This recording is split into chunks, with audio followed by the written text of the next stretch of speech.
All right. There's a lot of smart folks that are going to talk to you today. I've already talked to you, and talk to you tomorrow, but one of the smartest guys in this entire organization and accounting community is standing next to me. He's about to talk to you. He's Dr. Tim McMahon. He's got a long title, but he heads up the DNA identification laboratory, not just supporting us, but for all the Department of Defense. So he's got a really big portfolio. He's going to tell you all about DNA and how it's used in identifications. Without further ado, Dr. Tim McMahon.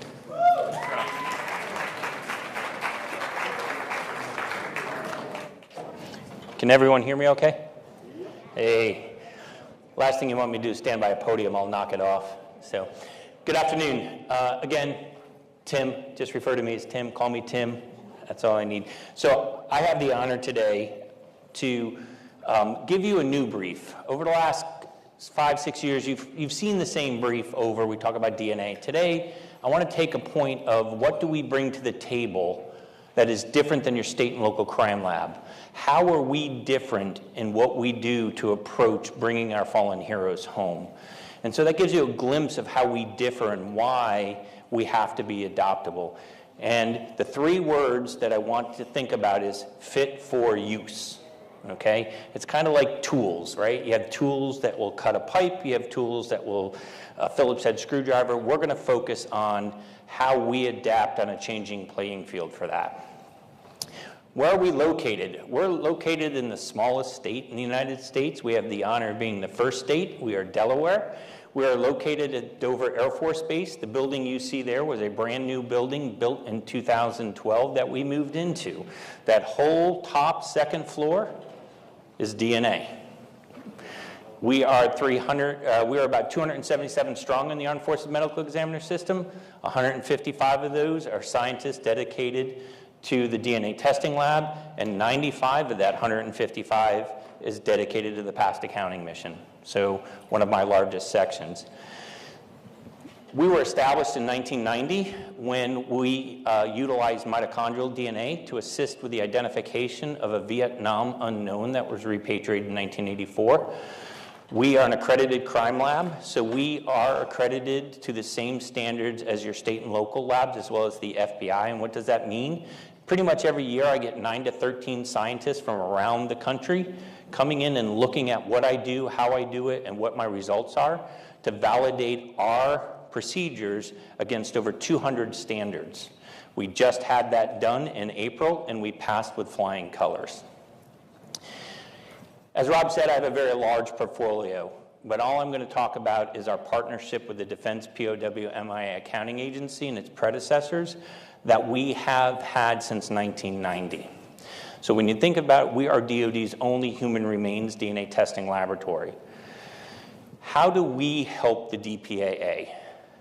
We have grown since 2012 in our processes and procedures, and currently we are processing 3,000 bone samples a year to generate 3,600 DNA analyses. And you're going to say, well, that doesn't add up. Well, some bones, as you'll learn through this talk, we may have to do additional testing to identify that person.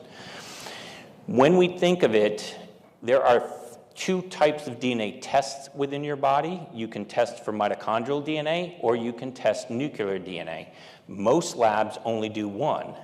We actually have 4 methods by which to test those 2 types of DNA, and that's what I'm going to spend a lot of my talk on today.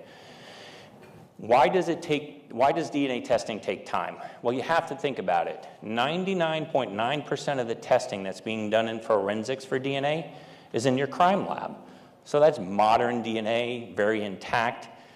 So either we have to take those methods, break them, and re-optimize them, but more times than not, we have to develop new methods, and I'm going to talk to you about that.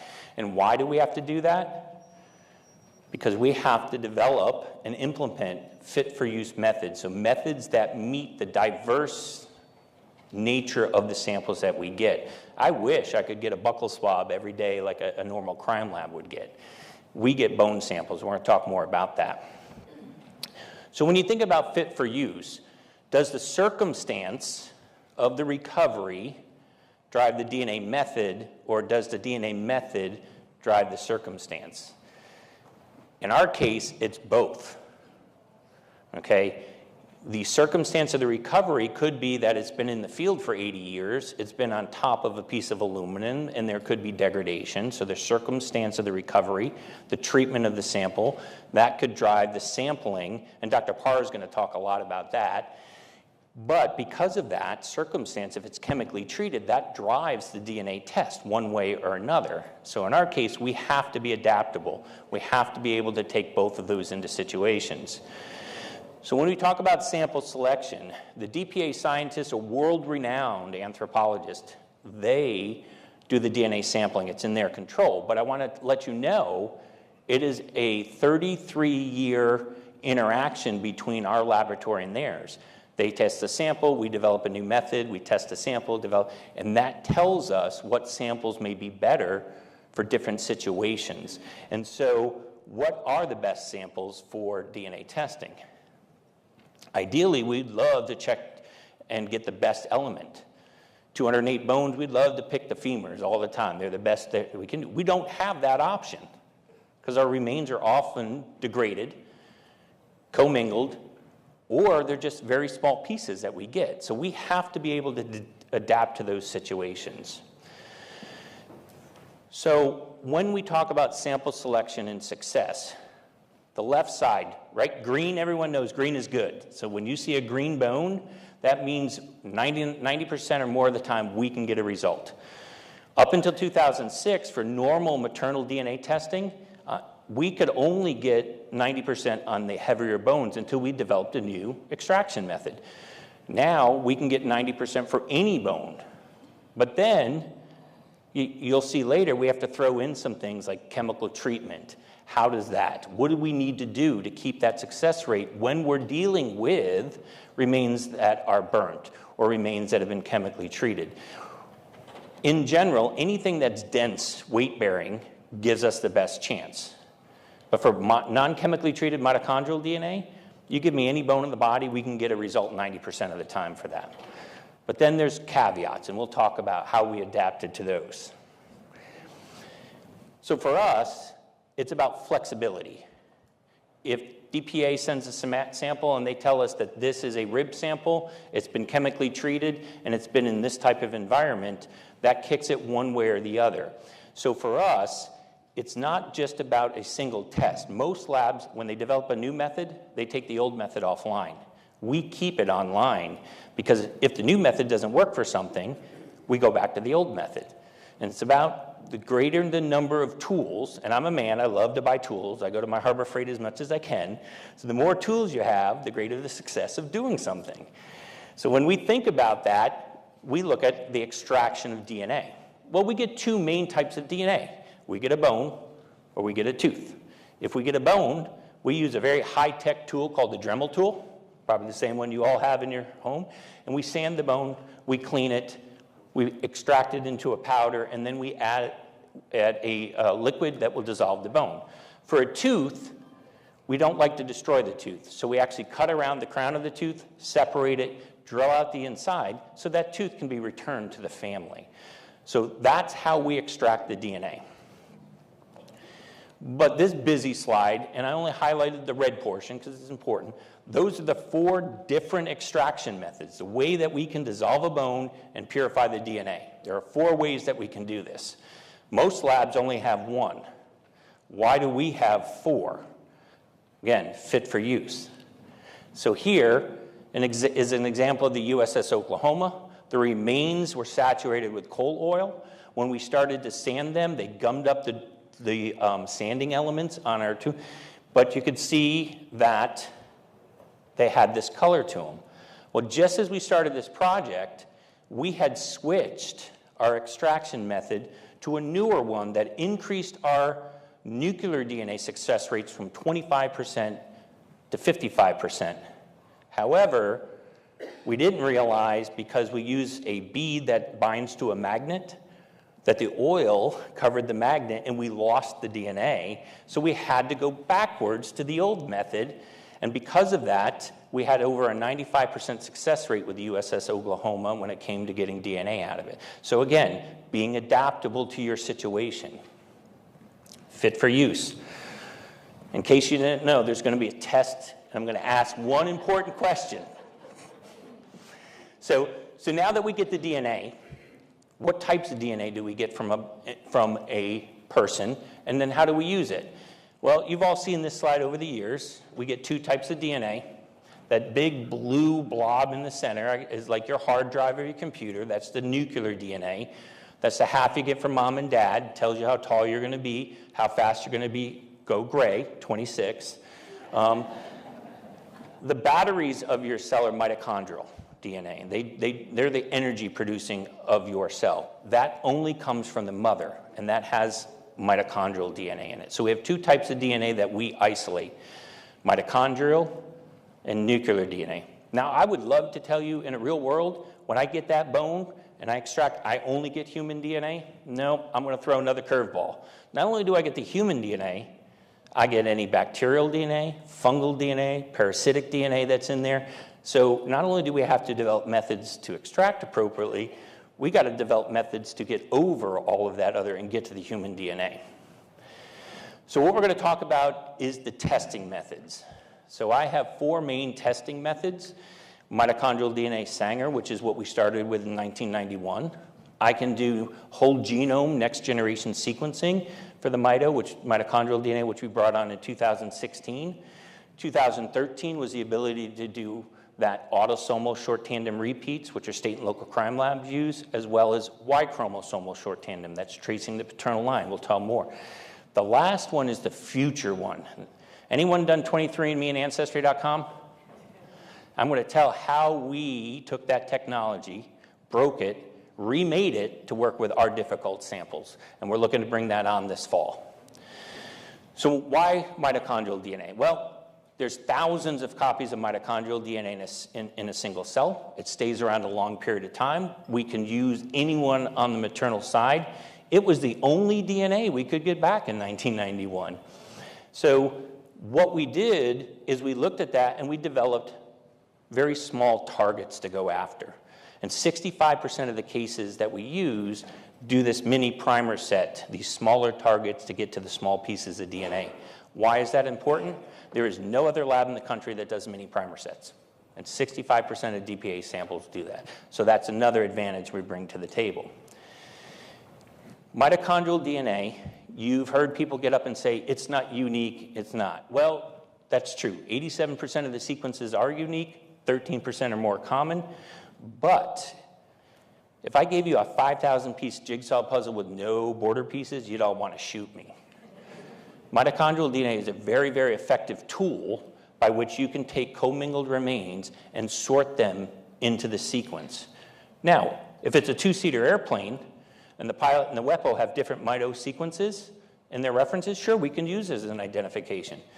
If it's 14 victims in there, there's a good chance that somebody would match me, so we would have to use other methods. So think mitochondrial DNA leads first, greatest chance of success, tells us how damaged the DNA is, allows us to separate, establish the borders of the jigsaw puzzle, and then we can start using more sensitive tests to make that identification.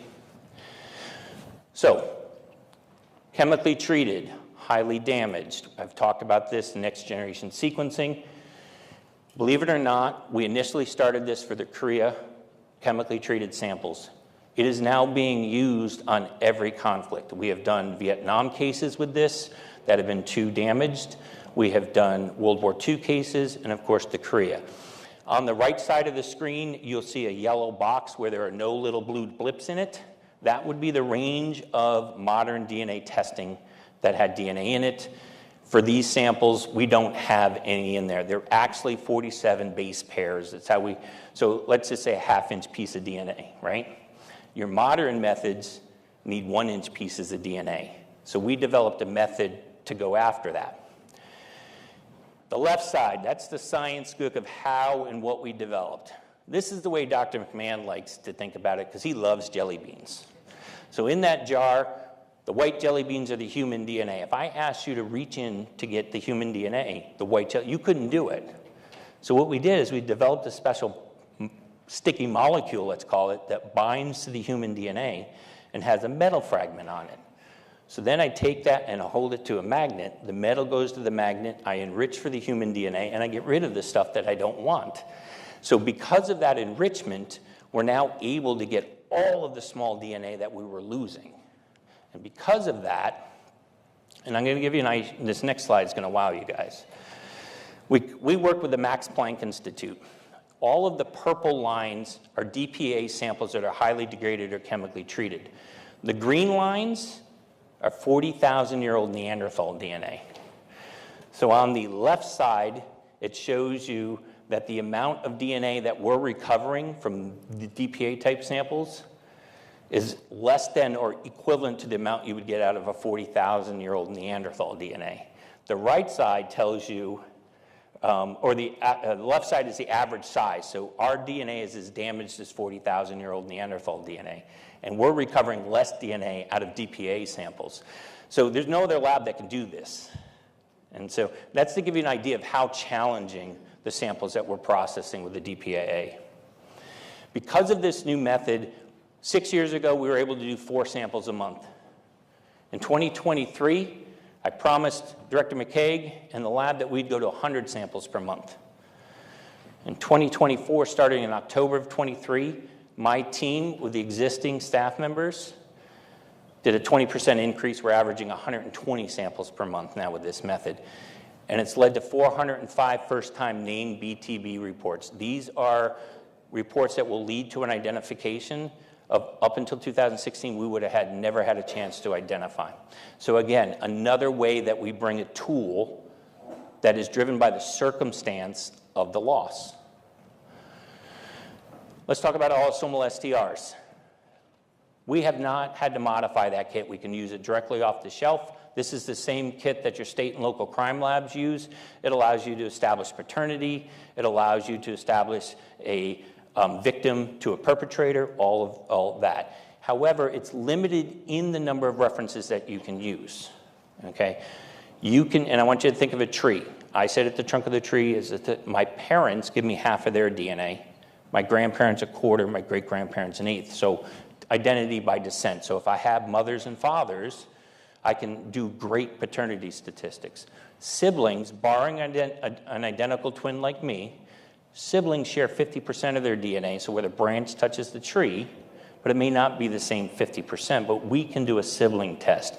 Once, for autosomal short-tandem repeats, once you get to cousins and nieces and nephews, I need multiple of those if I was just doing autosomal STRs, which is why we need multiple different types of DNA in tests, okay? Remember I talked about fit for use. Left side is green. That's the one where we do maternal DNA. Any bone works. When you look at that same method that gives me a total green skeleton for maternal DNA, and you apply it to autosomal STRs, I don't have anything in the green. It doesn't work as well. But remember, in 2013, we brought a new extraction method online called inorganic, and you now can see that we have elements that are 90% successful.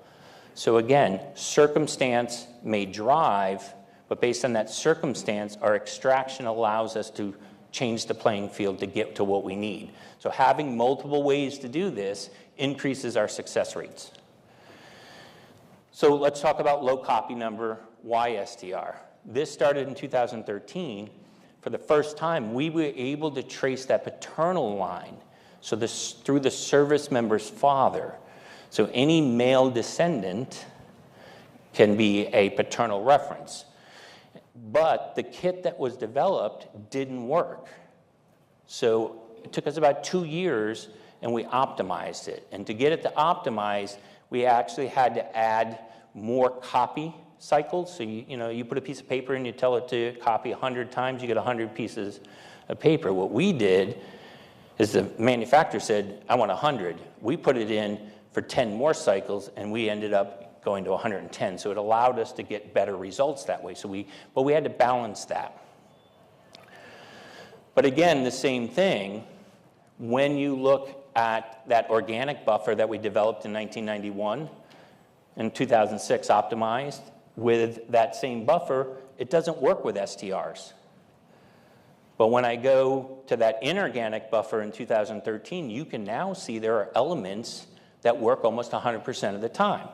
So again, circumstance drives, but our testing can adapt to those circumstances. And that's what we constantly do. We're constantly adjusting. So we may have to extract a bone 2 or 3 times to get the results that we need to support that identification. So we don't stop. What is the future for us? So anyone who's done 23andMe, Ancestry.com, there's a big word. They tell you single nucleotide polymorphism. Okay? I'm going to break that down into language that I understand. Single, one. Nucleotide is how your DNA is made, so it's a base. And polymorphism is a big way of saying different or many forms. So what you're looking at is these single position differences across the whole nuclear DNA between you and either a related individual or a non-related individual. That's how 23andMe and Ancestry.com work. So basically, what they're doing is, there is my profile, all of those yellow. Now, 23andMe gets a new person that comes in, and they're going to align it, and they'll say, oh, well, this new person at the green line matches Tim at those yellow lines. But that's not all we're asking. It's not only how many of those SNPs you have in common. Think of an orchard, right? If I have 10 apple trees versus 100 apple trees in a length, so that length of it becomes important too. So when we look at this, and I go through, this part is the only shared length that I have in common with that. So it's not only how many SNPs you have, but how long of the DNA you have in common. That's great. But for us, we don't have that opportunity. Our DNA is not nice and intact. Our DNA is broken up. So we can't do what 23andMe and Ancestry.com did. So remember that jelly bean I just talked about? Well, we decided we were going to develop our own method. And we used that jelly bean method to capture all of that human DNA. But it had to be one more stipulation. It had to work on anyone who is within 4 generations of the missing service member. And so that is everything that is non-highlighted there. So if you were a first cousin once removed, great aunt or uncle, you are now a nuclear reference. So remember, autosomal STR, right? Mother, father, brother, and sister. Now I'm extending this out to cousins, nieces, nephews, great-nieces. They all become a nuclear reference when we do this. Again, science, right? Oh my. Here's the take-home picture. On the left side, that is we have 42 bone fragments. That is the size of the DNA fragments that we're getting from those. The size of the fragment directly correlates with how successful our new method will be.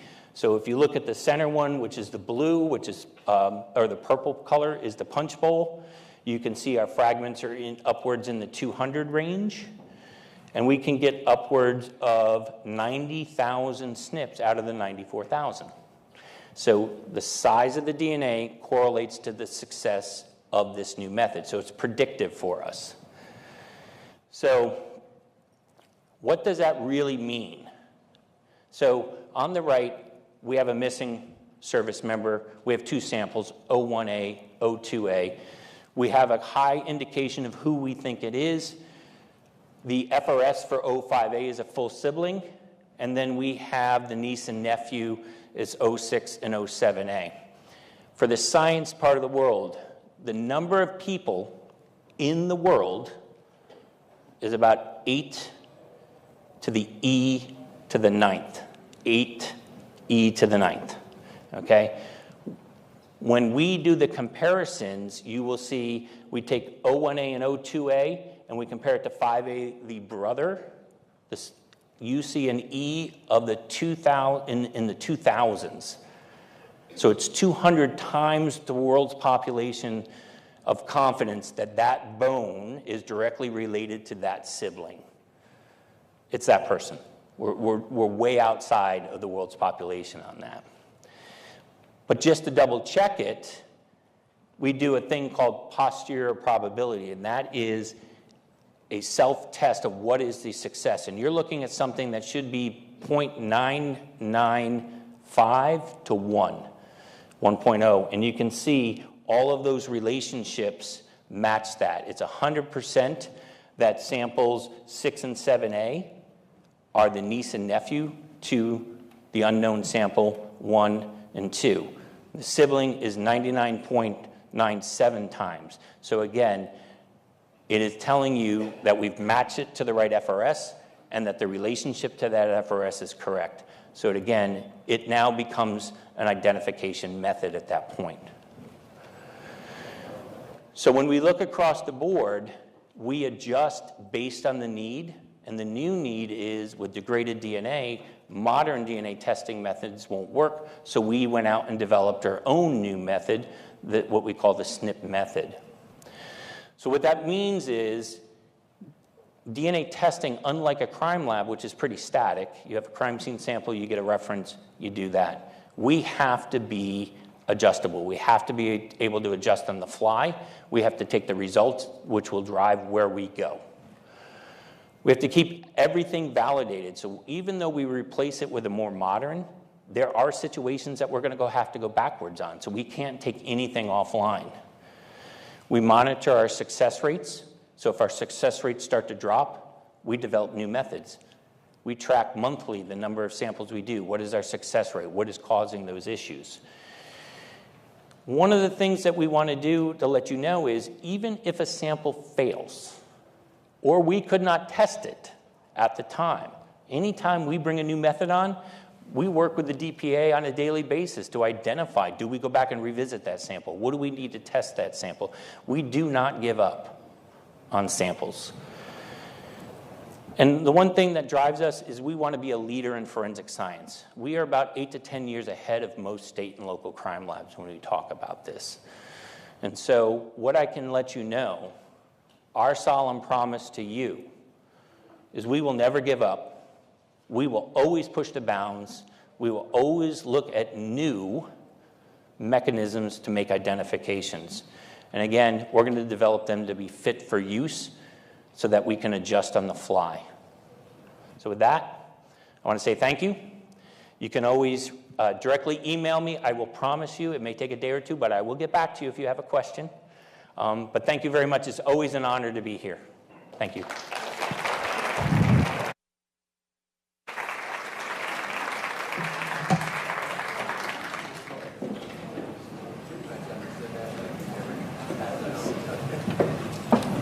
Now we're going to have an update on the Vietnam War Identification Project from Dr. Nicolette Parr.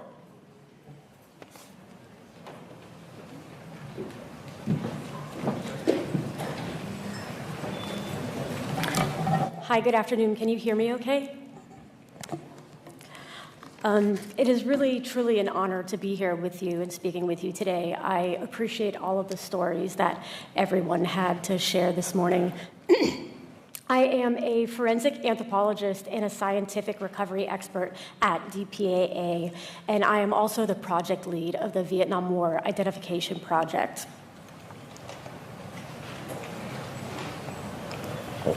Today, I would like to provide an overview of the case progression process at DPAA. I'll start out by talking about the case background and all of the research and analysis that goes into leading us into the field operations as we enter investigation and excavation operations.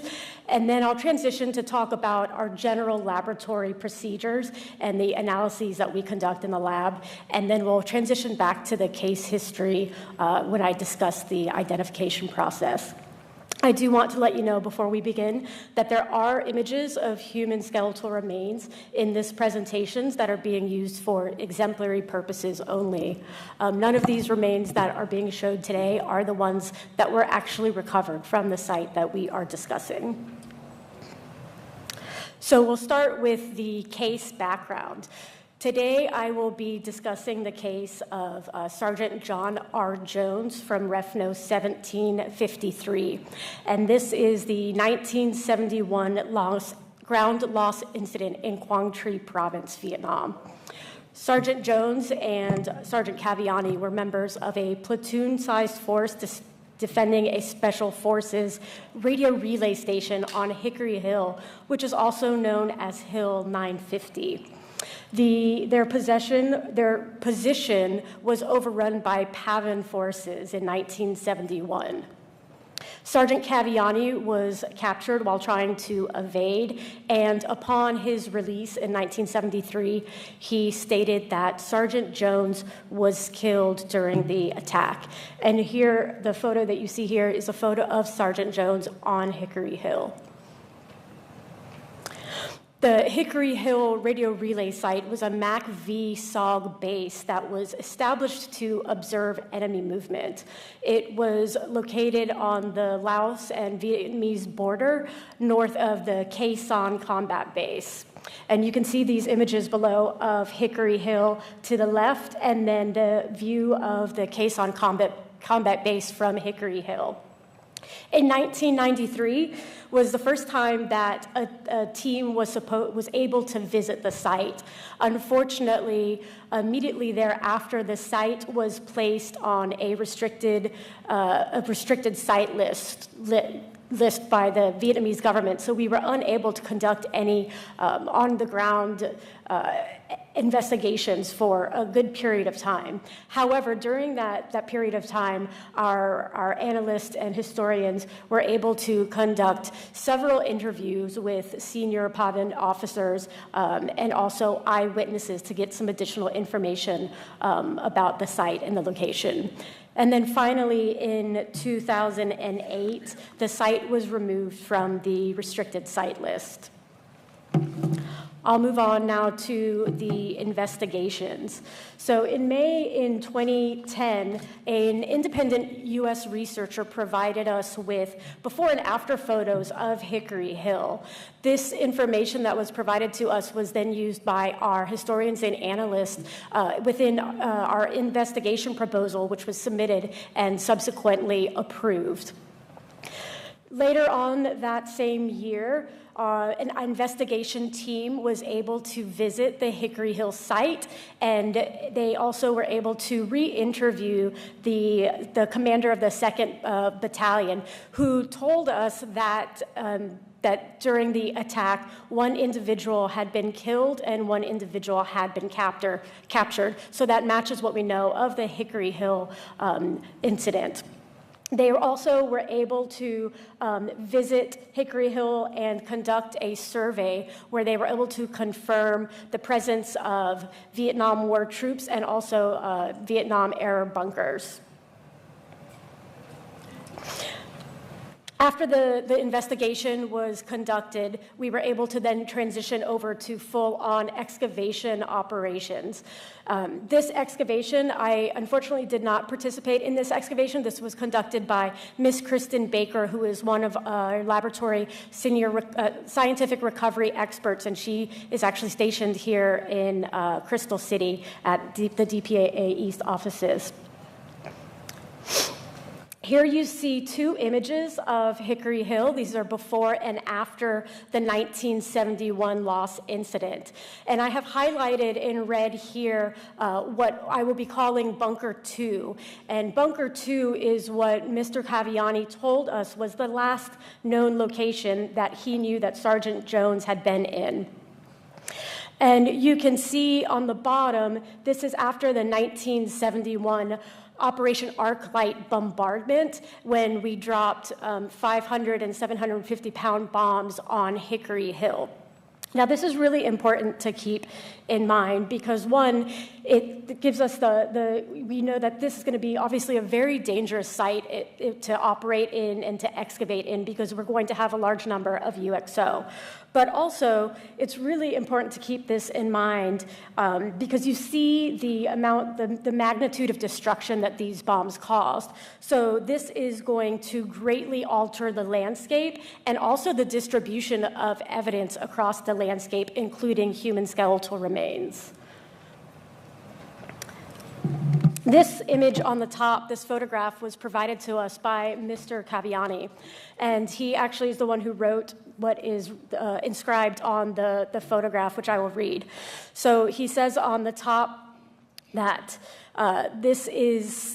he says, the bunker where I moved after Jones died. I was badly burned. And this is Sergeant Jones in the photo standing with a Montagnard soldier. And then the second inscription is Yard or Montagnard standing at the bunker where Jones died. So the bunker highlighted in yellow is where Mr. Caviani went immedately after the attack had occurred. And then in the bottom right-hand corner, highlighted in red, that's what I'm calling Bunker 2, which is Sergeant Jones's last known location. And again, you can see those two bunkers on the bottom image, Bunker 1 and Bunker 2. So we began the excavation in August of 2011. The RT arrived on this site, and Mr. Caviani and Mr. Page, who was also stationed at Hickory Hill, were able to accompany the team to assist them with the initial survey and site relocation. This site was in a very remote location. It was a 15-minute drive to the vehicle dismount point, 20-minute hike to the base camp, a 45-minute hike through steep triple canopy jungle to the landing zone, and then another 5-minute steep hike up to the top of the hill. The helicopter here was used to transport supplies, as all of our supplies had to be heloed into the site. Here we have some photos of kind of just the initial things that we do when we arrive on site. So before we do and conduct any work on a site, we need to start with doing both vegetation clearing and UXO clearing. In this case, the UXO clearing is extremely important because the site had been bombed extensively.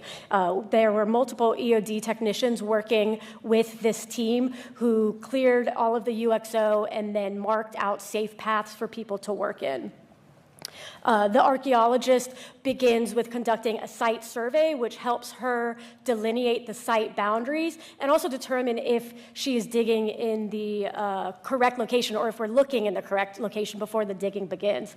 And so Mr. Caviani and Mr. Page, having been stationed there, having been there during the time of the incident, they were really instrumental with helping Miss Baker relocate where those two bunkers are located, and specifically relocate bunker number 2. And on the bottom, you can see Ms. Kristen Baker emplacing the grid.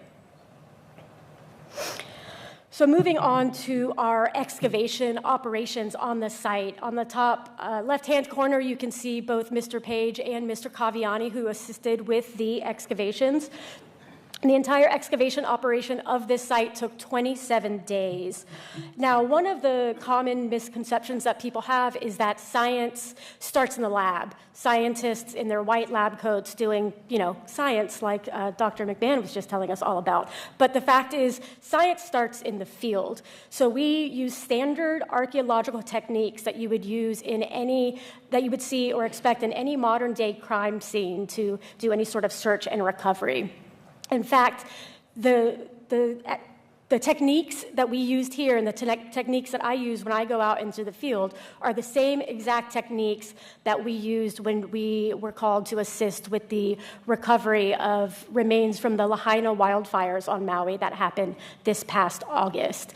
When we arrived in Maui, we were sent to certain areas where the initial search and recovery teams had gone, and they'd cleared the area, saying that there was no longer any remains left at those locations. And when we arrived, based on the techniques and methodologies that we used, we actually were able to find additional remains that had previously been looked over. So this little side note really highlights the unique skill set that DPAA archaeologists and anthropologists have in recovering and finding and locating and excavating human skeletal remains.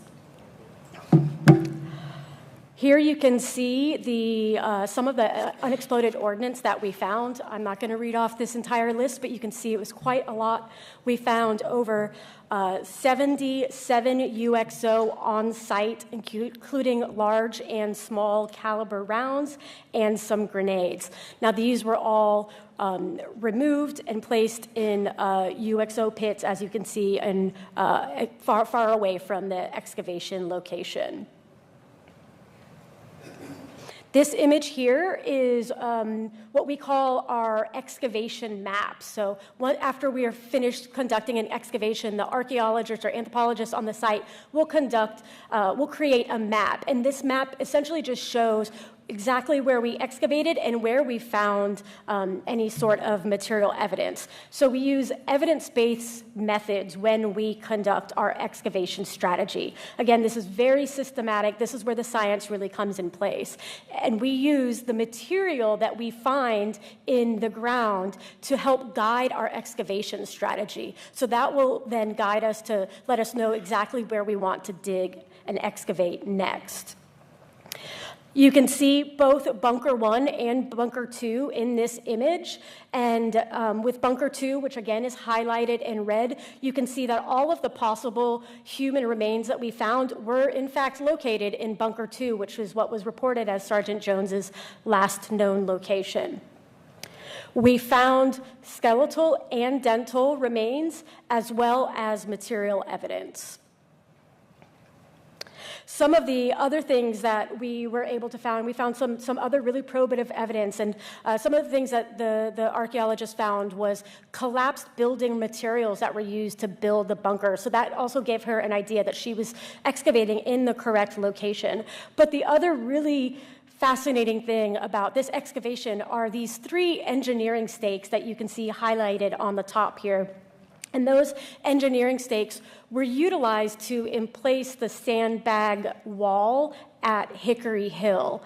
And you can see in the image below, those are the same 3 engineering stakes that are in that historical photo. So this serves as a positive reference point for us to provide more evidence that we are excavating in the correct location. Here you can see another aerial view of the excavation area. The full excavation area is highlighted in white, and then Bunker 1 and Bunker 2 are highlighted in yellow. And that blue tarp just represents where the screening station was located. At the end of the mission, we always conduct a repatriation ceremony, and this is a gesture of respect between the Vietnamese and the U.S. government to honor the sacrifices of our fallen soldiers. At the end of the ceremony, the remains are then returned back to the United States and accessioned into the lab, and both the teams and the remains returned back to the U.S. I'm now going to take a short step away from Sergeant Jones's story so I can give you a basic overview of some of our laboratory operations. So DPAA's mission is to provide the fullest possible accounting for our missing personnel from past conflicts to their families and the nation.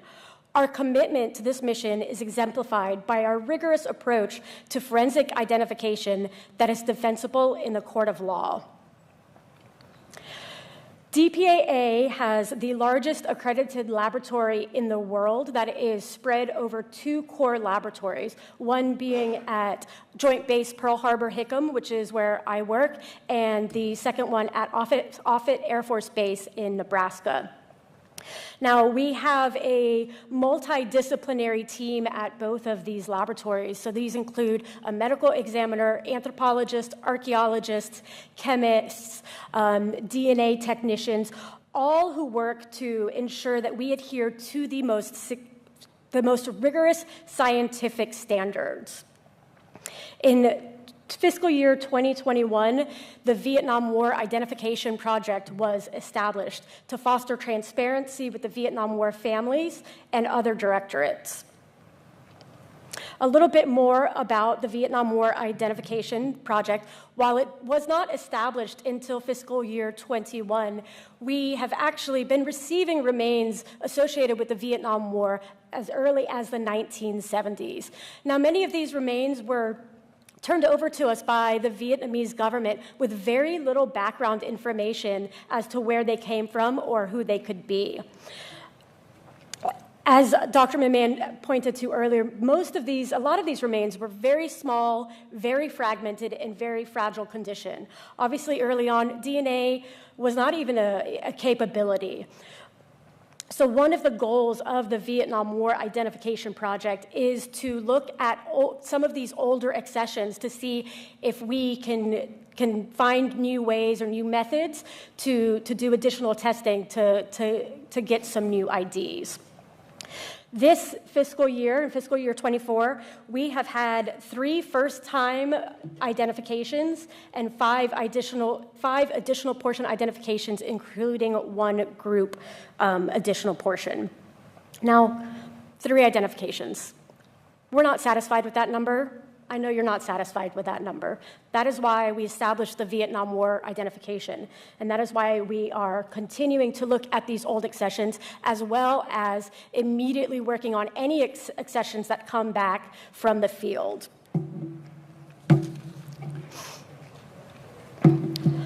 So moving on to the types of skeletal analyses that we conduct. The type of skeletal analyses that we conduct really depend on what we have available for analysis. On the right-hand side of the screen, you can see a full skeleton, and for the Vietnam War, unfortunately, we're not getting full skeletons. We very rarely are finding more than just a handful of bones. But if we had a full skeleton, we would be able to tell you a lot of information. But typically, we're dealing with much more smaller, fragmented types of skeletal remains, more of what you're seeing in the middle. So I can tell you from firsthand experience, having excavated over a dozen sites in Southeast Asia, that any of the skeletal remains that I personally have found, and most of my colleagues can attest, are so small that they can fit into the size of your hand. I have very small hands, so keep that in mind. So some of I'm going to review some of the skeletal analyses that we conduct, and usually these analyses are being conducted simultaneously. So one of the first things that we do is histological analysis, and we do this quite often with remains from Southeast Asia. Histological analysis is just a fancy way to say looking at a thin section of bone under a microscope. Now, some of the material that we bring back, it's very hard sometimes when we're in the field to tell 100% if it's even bone or not bone. And we always err on the side of caution to bring whatever we're finding, whatever material back, so we can do additional analyses in the lab. So this is why we do histological analysis. It can also help us differentiate between human and non-human remains. And sometimes we have inconclusive results. Isotope analysis is one of our newest toolkits that's being used in the laboratory. You have heard the phrase, "You are what you eat," and isotope analysis tells us exactly that. So isotope analysis looks at the chemical signatures in the bone, and they're able to look at the chemical signatures and tell if the individuals that the bones belong to were someone who is eating a primarily sugarcane or corn-based diet like you would have from someone born in the United States versus someone with a more rice-based diet as you would have in Southeast Asia. So really this is a triage tool that we can use. It's a lot faster and less expensive than doing a DNA analysis, and we can do this in-house. So we'll often do this before sending something off for DNA, so we don't have to waste those resources. And isotope analysis can also be used to differentiate between different individuals. I'm not going to talk too much about DNA analysis because I can't do even justice, like Dr. McMahon said. But like he did say, it is up to the person who is analyzing the remains to determine which of the remains are best to be used for DNA analysis. And this is something that we do, having worked with AFDL very frequently. We're aware of which bones are going to be best. Oftentimes we have, especially with the Vietnam War, a lot of the remains that we deal with have been badly burnt, and we know that those are usually not going to yield any sort of DNA signature. So we sample the remains in-house and then send them to AFDL to work their magic, or their science. The dental analysis is extremely important, and in the case of Southeast Asia, sometimes teeth may be the only thing that is going to survive in the harsh environmental context. So if we have dental records and are able to do a comparison, dental analysis can be extremely helpful with remains from Southeast Asia. With our anthropological analysis, it's always conducted in the blind. So what that means is the individual, the person, the scientific recovery expert who is conducting the excavation in the field is never going to be the same person who is doing the analysis of the skeletal remains. And that's because we want to eliminate bias. If you think about being on the top of a mountain for nearly a month, working, sweating, toiling to excavate these remains, you're gonna have this connection and this desire, everything you want to make sure that this is the person that you are looking for. It may not be. It might be a water buffalo. It might be an individual who's Southeast Asian. But this is why we have these analyses conducted in the blind.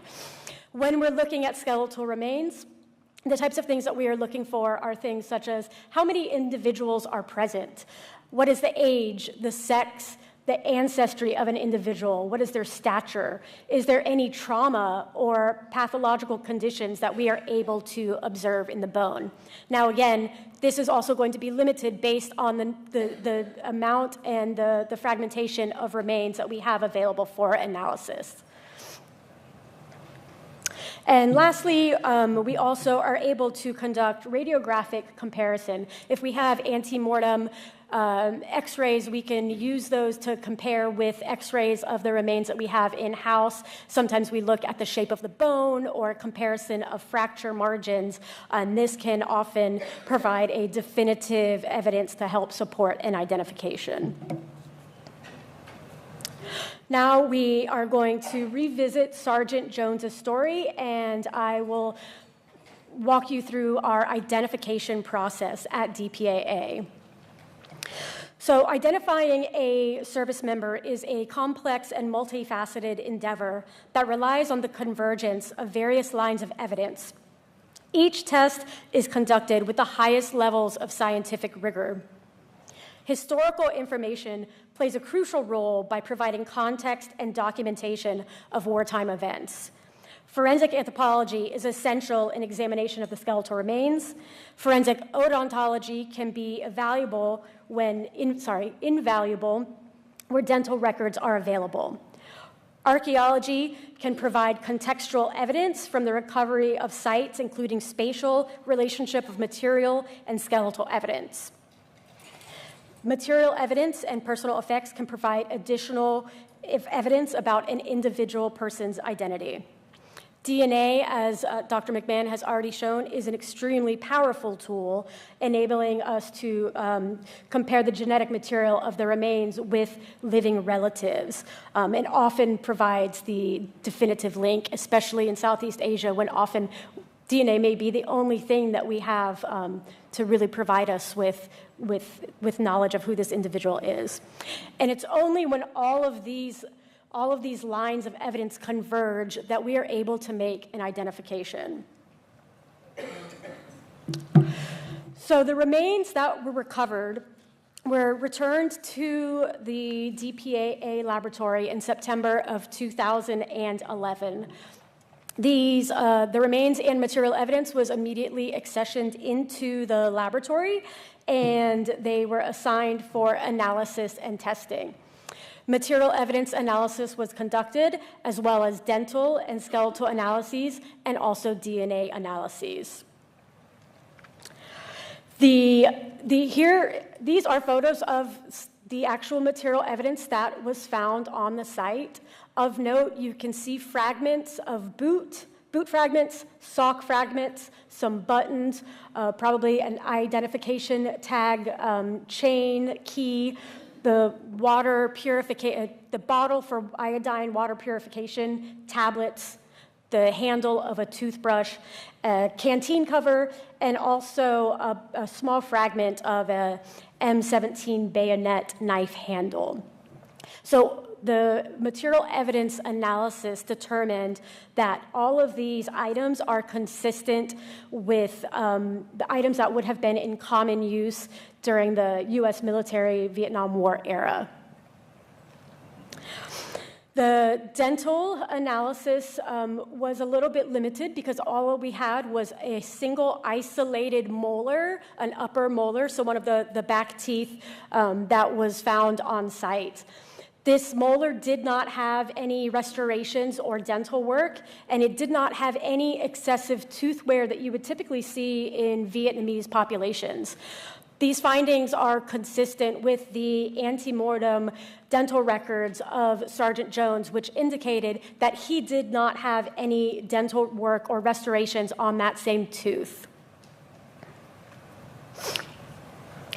The bones that we were able to recover were very small and very fragmented, and they looked very similar to the bones that you see in this photo. They were very small, many of them were burnt, and the analyst decided that only one of these fragments was really suitable for DNA.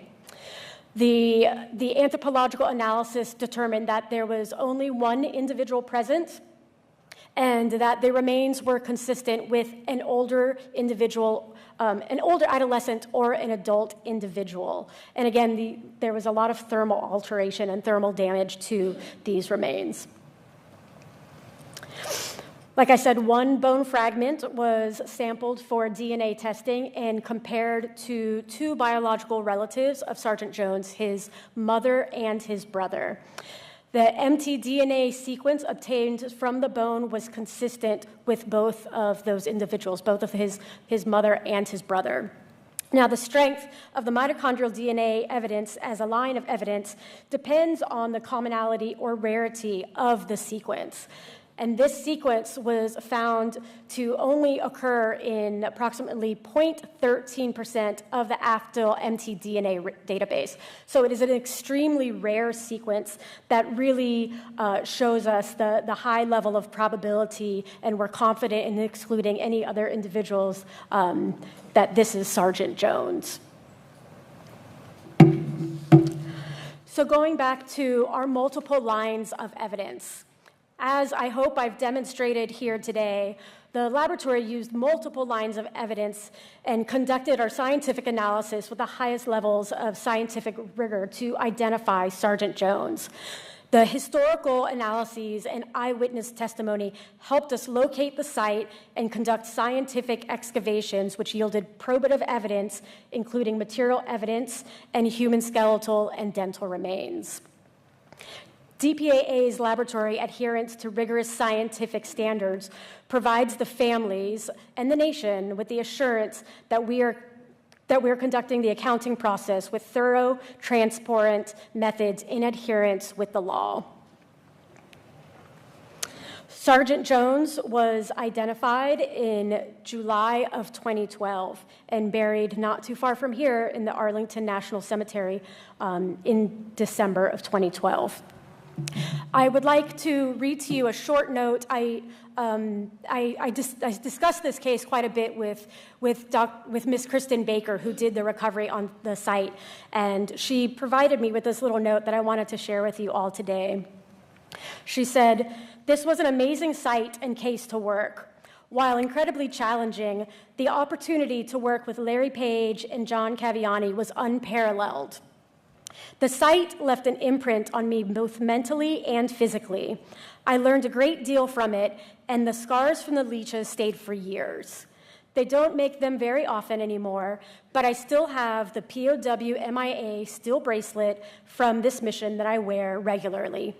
John Caviani's MAC-V pin and Larry's Special Forces emblem."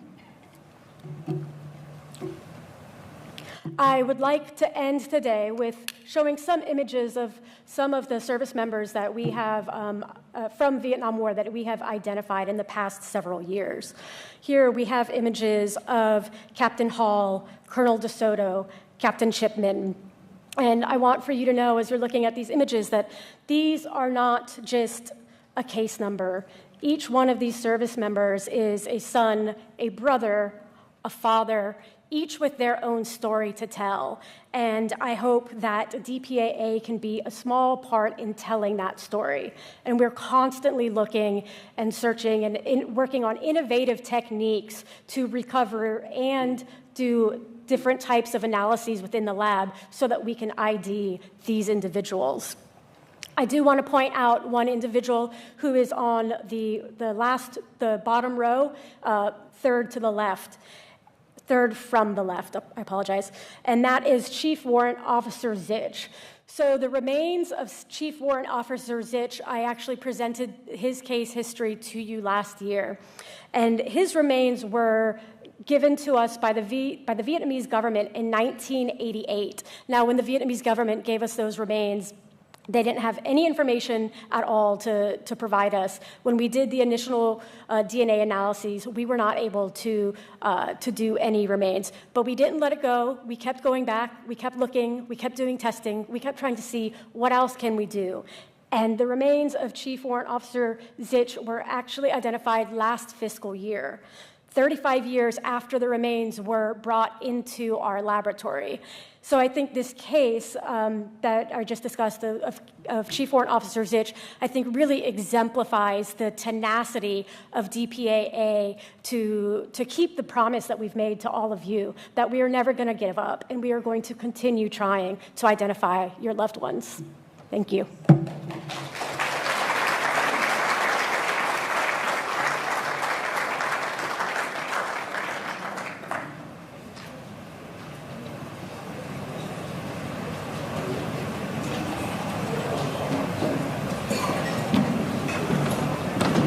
A quick, interesting side note to that, the Sergeant John Caviani that Nicolette mentioned received the Medal of Honor for his action on Hill 950 that day. He passed away in 2014, and he is also buried in Arlington National Cemetery.